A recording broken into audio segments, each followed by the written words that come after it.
Assalamualaikum warahmatullahi wabarakatuh. Salam sejahtera untuk kita semua.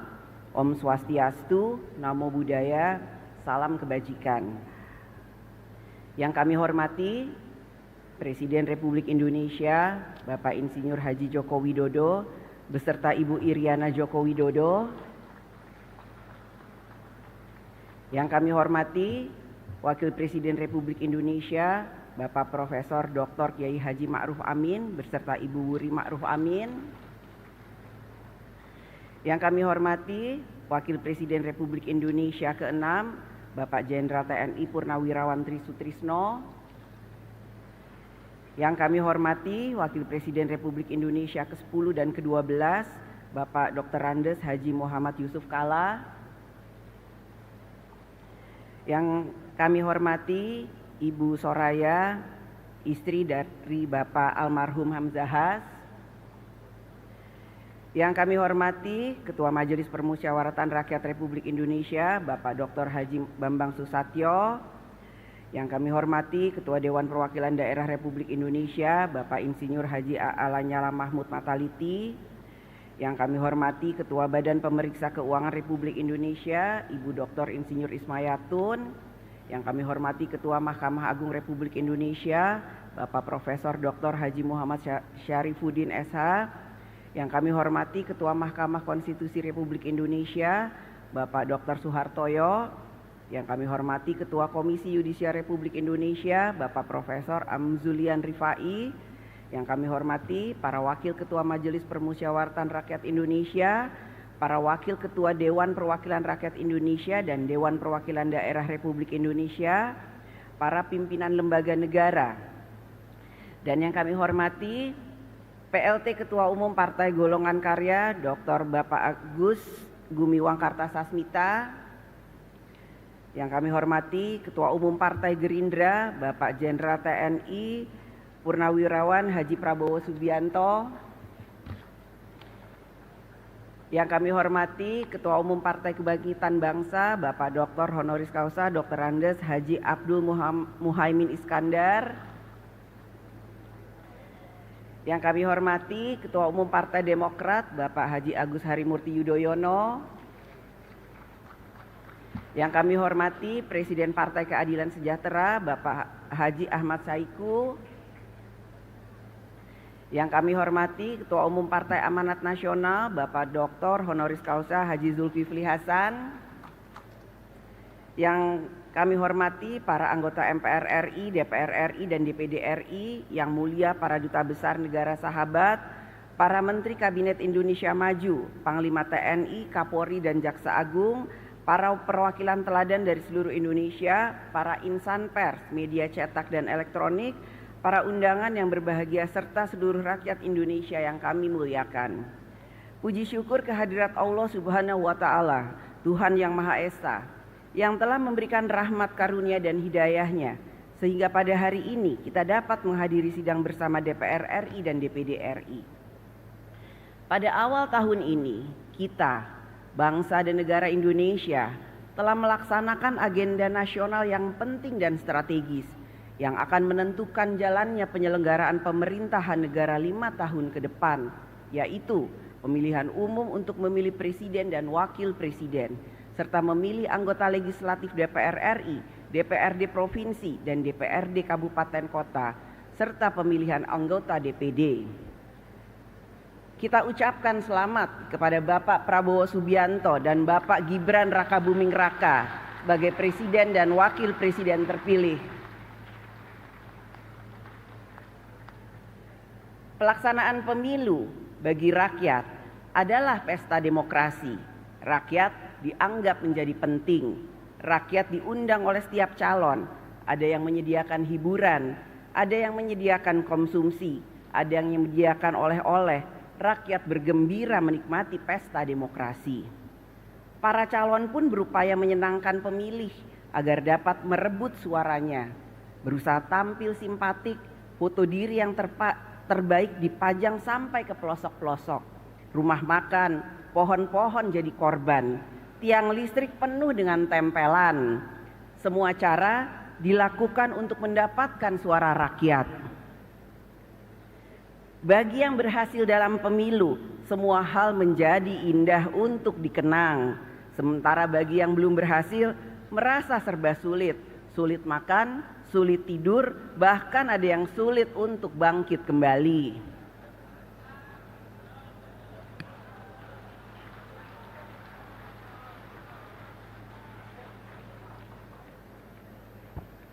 Itulah potret pemilu tahun 2024. Haruslah menjadi kritik dan otokritik bagi kita semua. Pemilu 2024 telah berakhir. Rakyat telah menggunakan hak kedaulatannya dan memberikan pilihannya. Rakyat telah menilai dan memilih.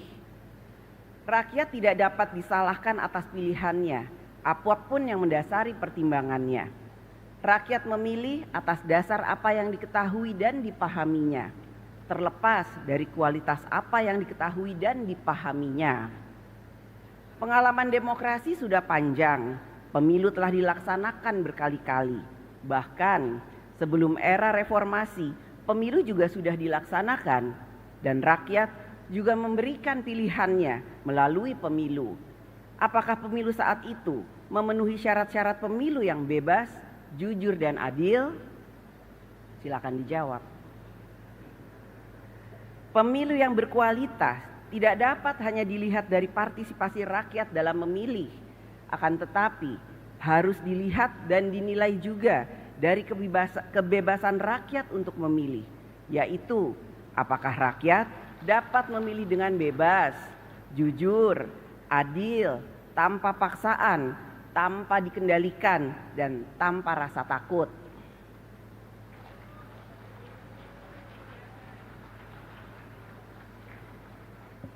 Kita semua memiliki tanggung jawab bersama untuk menjaga dan menciptakan demokrasi yang berkualitas, semakin maju, beradab, dan mencerdaskan kehidupan bangsa. Menang kalah selalu ada dalam pemilu, karenanya kita dituntut untuk memiliki etika politik, siap kalah dan siap menang. Siap bertanding dan siap juga untuk bersanding.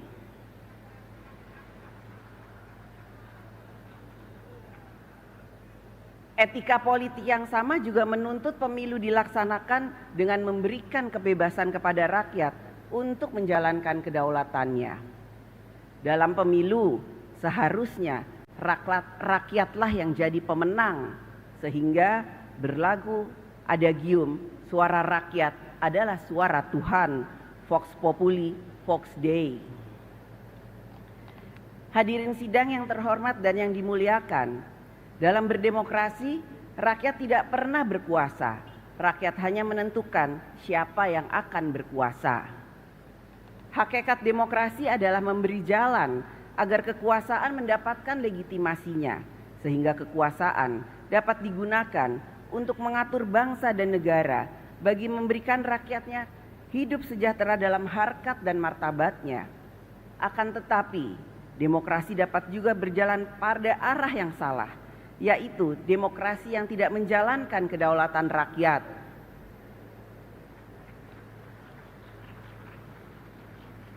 Konstitusi kita telah meletakkan prinsip dasar berdemokrasi, yaitu bahwa kedaulatan berada di tangan rakyat, bahwa Indonesia adalah negara hukum, segala warga negara bersamaan kedudukannya di dalam hukum.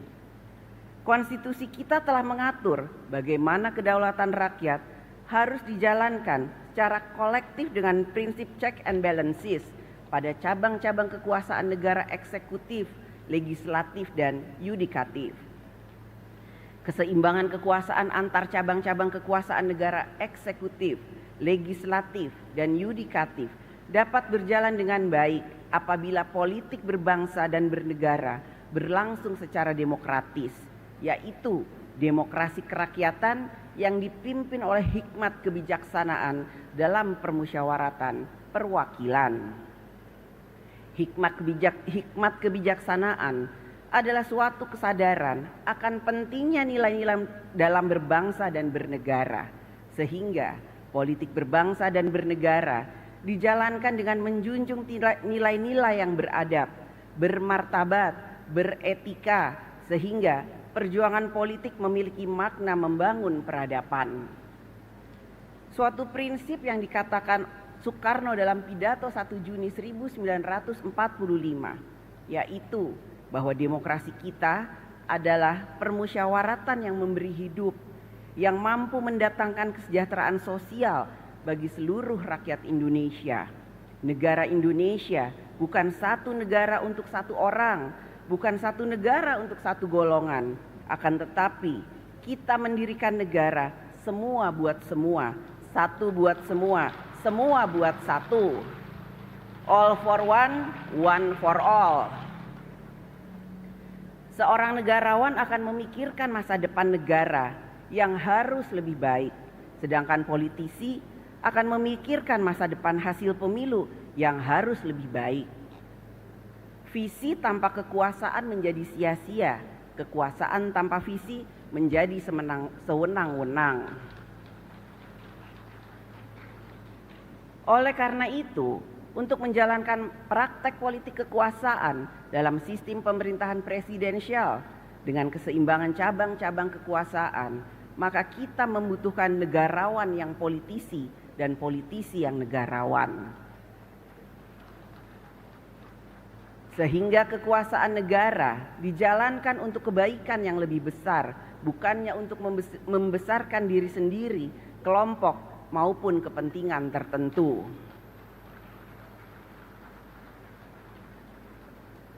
Demokrasi juga memberikan ruang kepada rakyat ikut melakukan fungsi kontrol sosial, baik melalui media massa, media elektronik, media sosial, kerja-kerja LSM, pemikiran-pemikiran akademisi, kerja-kerja ormas dan lain sebagainya, yang bertujuan agar kekuasaan yang berasal dari rakyat digunakan sungguh-sungguh untuk kepentingan rakyat.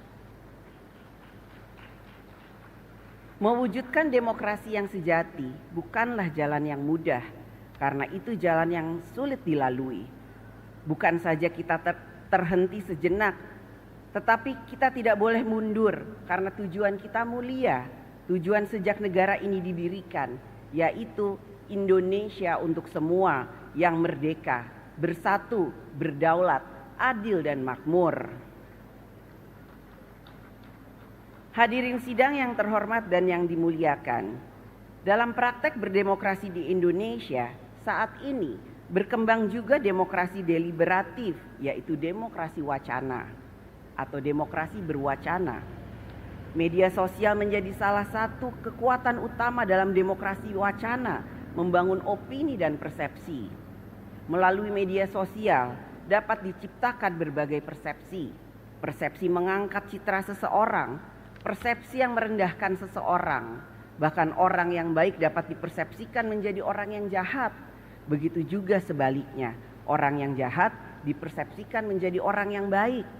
Orang yang salah menjadi orang yang benar, orang yang benar menjadi orang yang salah.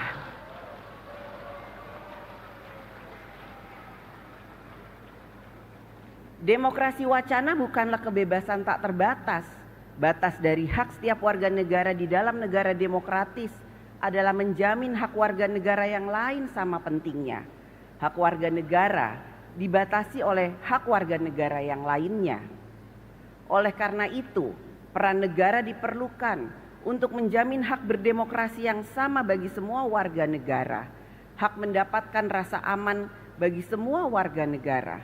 Hak untuk hidup tentram yang sama bagi semua warga negara. Peran negara adalah untuk menjamin dan melindungi harkat dan martabat setiap warga negara. Berdialektika dalam demokrasi wacana mensyaratkan para pihak yang berdialektika memiliki kualitas informasi dan pengetahuan yang berimbang. Tanpa syarat ini, maka dialektika tidak berjalan. Brainstorming menjadi brainwashing. Dalam jangka menengah panjang terjadi pengendalian persepsi. Berbagai permasalahan yang dihadapi rakyat semakin membutuhkan kehadiran negara. Ketika negara terlambat atau tidak responsif, rakyat mengambil inisiatifnya sendiri dengan memviralkan di media sosial, "No viral, no justice".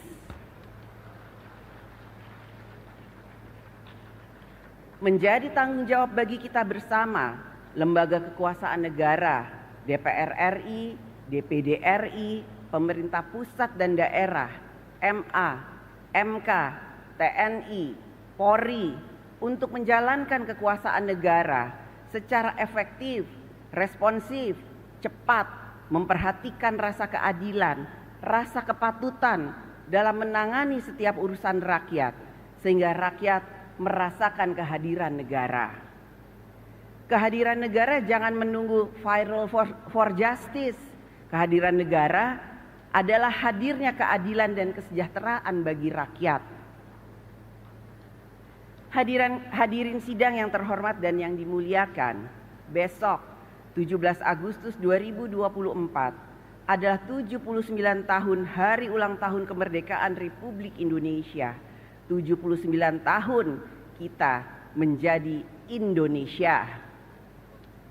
Menjadi Indonesia berarti kita bertekad dan bekerja untuk memiliki suatu bangsa dan negara yang berkarakter Indonesia.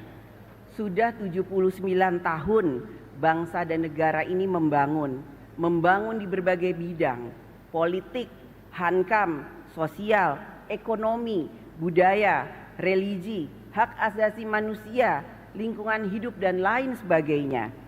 Kita selayaknya berterima kasih atas upaya setiap pemerintahan untuk membangun Indonesia dan mengatasi tantangan di setiap zamannya. Karenanya kami ucapkan terima kasih juga kepada Presiden Insinyur Haji Joko Widodo dan Wakil Presiden Kiai Haji Ma'ruf Amin yang akan segera berakhir masa tugasnya atas upaya dan kerjanya selama 10 tahun ini dalam membangun Indonesia. Kita tentu tidak dapat hanya fokus pada hal-hal yang telah berhasil dicapai, maupun hanya fokus pada hal-hal yang belum berhasil dicapai. Fokus pada hal-hal yang telah dicapai mengantarkan kita hanya akan fokus untuk melanjutkan.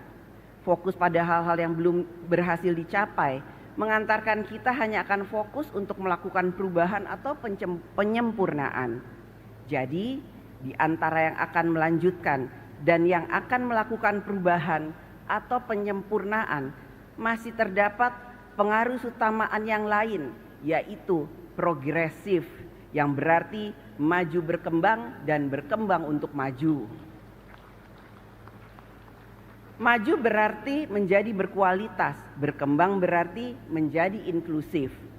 Pembangunan yang berkualitas ditandai dengan kehidupan rakyat yang semakin makmur, sejahtera, mudah dalam berbagai urusan. Negara hadir untuk berpihak kepada rakyat. Pembangunan yang inklusif ditandai dengan kesempatan yang luas bagi seluruh lapisan masyarakat untuk ikut berpartisipasi dan menikmati hasil-hasil pembangunan. Petani, nelayan, buruh, rakyat kecil, guru, PNS, swasta dan lain sebagainya. Semua dapat berpartisipasi dan menikmati kesejahteraan, termasuk juga kaum perempuan.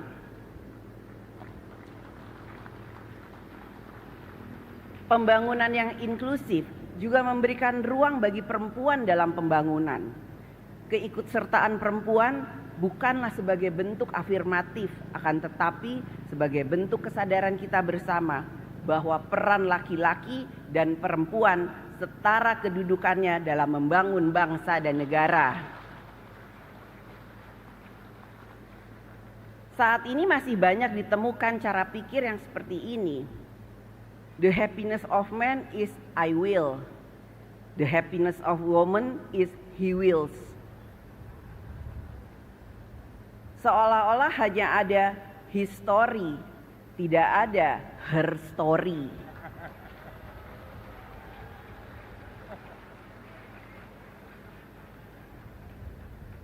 Cara pikir dan cara sikap yang seperti inilah yang harus dirubah.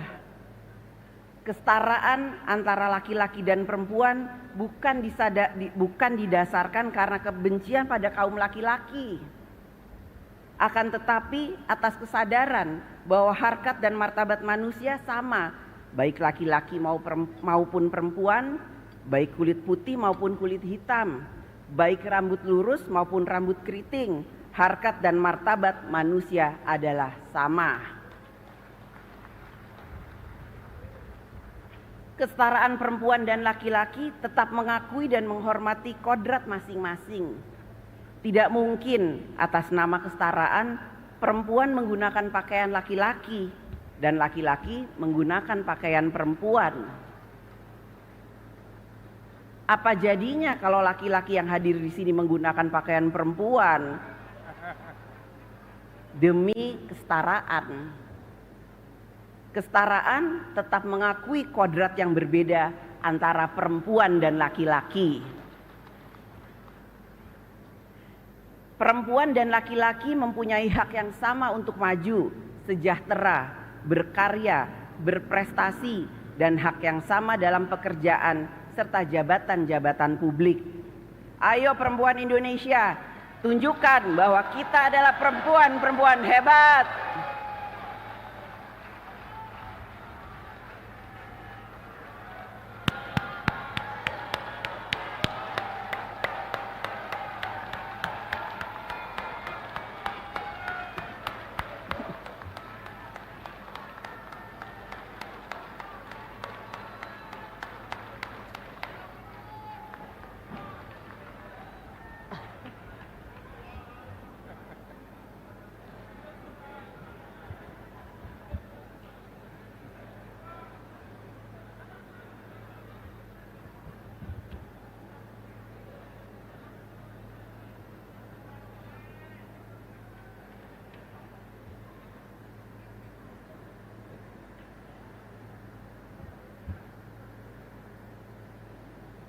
Hadirin sidang yang terhormat dan yang dimuliakan, pembangunan nasional ke depan memiliki sejumlah agenda strategis.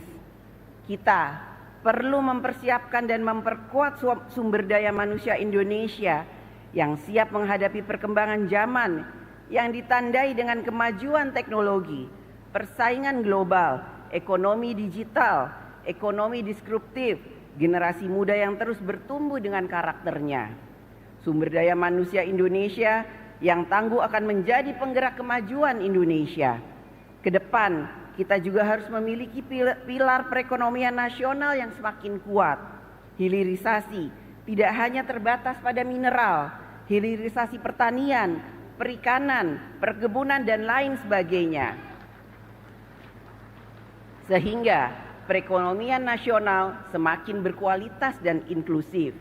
Kita harus dapat menyelesaikan masalah-masalah struktural dalam membangun kedaulatan pangan, mengatasi ketimpangan sosial, dan penciptaan lapangan kerja, sehingga derajat hidup rakyat semakin sejahtera dan dimudahkan.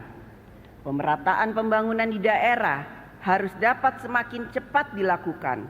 Politik anggaran semakin diarahkan memperkuat kemampuan daerah dalam membangun.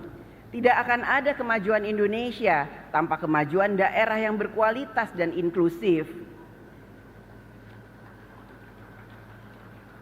Kita juga harus melakukan pembangunan karakter bangsa, nation and character building. Dengan nation dan karakter building, maka akan memperkuat cara pikir, cara kerja, dan cara hidup bangsa yang memberikan self-respect kepada bangsa sendiri, memberikan self-confidence kepada diri bangsa sendiri, dan memberikan kesanggupan untuk mandiri.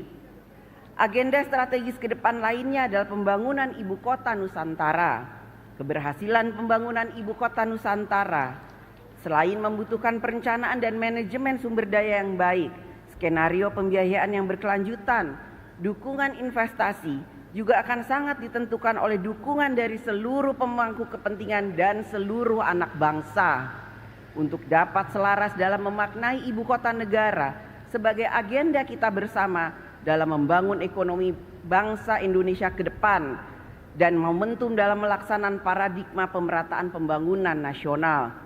Saatnya diperlukan kecermatan bagi para pemangku kepentingan dalam menetapkan prioritas, mengelola sumber pendanaan, serta kepemimpinan birokrasi yang handal agar tercapainya tujuan pembangunan nasional ke depan. Inilah yang harus menjadi perhatian pemerintah ke depan. Pekerjaan-pekerjaan yang selesai dilakukan akan lebih baik daripada rencana-rencana besar yang hanya dibicarakan. Hadirin sidang yang terhormat dan yang dimuliakan, kerja untuk mewujudkan Indonesia yang berkemajuan adalah menjadi tugas seluruh anak bangsa, seluruh komponen bangsa, laki-laki dan perempuan, semua generasi, generasi baby boomers, generasi X, generasi milenial, generasi Z, pokoknya seluruh rakyat Indonesia. Kerja bersama ini seperti meletakkan satu persatu batu peradaban bangunan Indonesia sehingga menjadi rumah Indonesia yang kokoh, tentram dan sentosa. Batu peradaban tersebut direkatkan oleh kepentingan bersama, kepentingan bangsa dan negara, kepentingan rakyat. Tanpa perekat yang kuat, maka susunan batu rumah Indonesia akan mudah roboh dan hancur.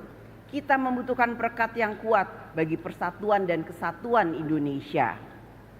Sejak Indonesia merdeka, 17 Agustus 1945, kita adalah bangsa dan negara yang terdiri atas berbagai suku, kepercayaan, agama, bahasa, budaya, mendiami di 17.000 berbagai pulau Nusantara dengan jumlah penduduk lebih dari 280 juta jiwa dengan keragamannya. Lihat saja, keragaman budaya daerah dalam memberikan salam yang penuh dengan kearifan lokal. Suku Batak, Horas. Suku Lampung Komering, Tabik pun. Suku Jawa, Rahayu. Suku Sunda, Sampurasun.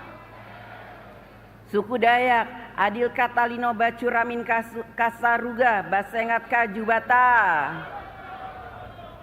Suku Bugis Makassar, Salama kita pada Salama. Suku Minahasa, Tabea. Minang, Baakaba. Bali, Om Swastiastu. Papua, Naragerotelo. Dan seterusnya, begitu banyaknya kearifan budaya daerah. Keragaman yang tidak mungkin kita hilangkan. Keragaman adalah kekayaan budaya Indonesia, Bhinneka Tunggal Ika. Kedepan kita harus tetap mawas diri. Pengalaman banyak negara yang gagal merajut persatuan dan kesatuan bangsanya adalah karena masalah politik, masalah krisis ekonomi, masalah keadilan, masalah krisis kepercayaan rakyat. Indonesia dapat merekatkan persatuan dan kesatuan bangsa berbineka tunggal ika dalam begitu banyak keragaman. Hanya kita memiliki Pancasila sebagai ideologi kehidupan berbangsa dan bernegara, sebagai jiwa bangsa Indonesia. Hadirin sidang yang terhormat dan yang dimuliakan, kita akan melaksanakan pemilihan gubernur dan wakil gubernur di 37 provinsi dan pemilihan bupati dan wakil bupati serta wali kota dan wakil wali kota di 508 kabupaten kota. Kita semua berkomitmen bahwa segala peristiwa yang terjadi dalam pelaksanaan pemilu legislatif dan pemilu presiden serentak pada bulan Februari 2024 yang lalu, baik yang manis maupun yang pahit, apalagi getir, menjadi bahan introspeksi dan pelajaran penuh hikmah bagi kita semua sebagai bangsa Indonesia. Yang sudah baik mari kita pertahankan, yang masih kurang baik terutama yang tidak sesuai dengan prinsip demokrasi tentu harus kita perbaiki.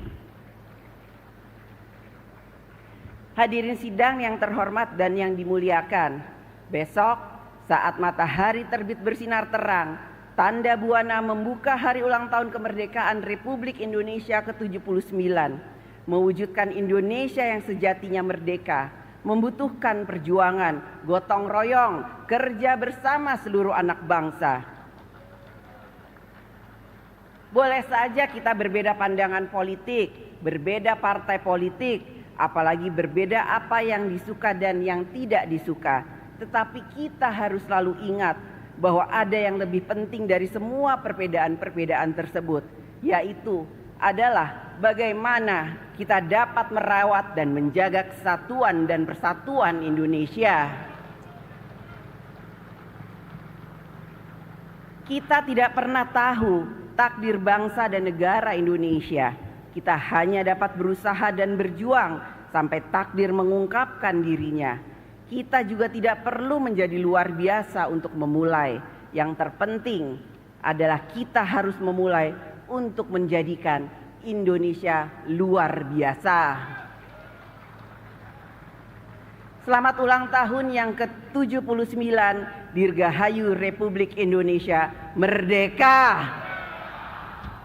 Semoga Allah Subhanahu wa Ta'ala, Tuhan yang Maha Esa, senantiasa memberikan rahmat dan bimbingannya bagi kita semua.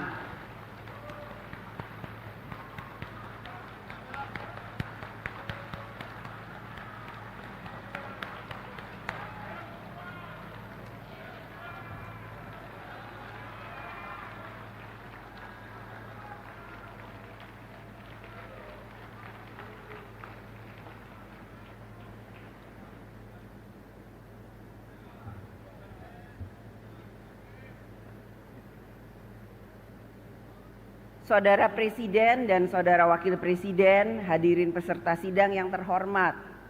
Kini tiba saatnya kami mempersilahkan Saudara Presiden untuk menyampaikan pidato tentang penyampaian laporan kinerja lembaga-lembaga negara dan pidato kenegaraan dalam rangka hari ulang tahun ke-79 kemerdekaan Republik Indonesia di hadapan sidang tahunan MPR RI dan sidang bersama DPR RI dan DPD RI hari ini.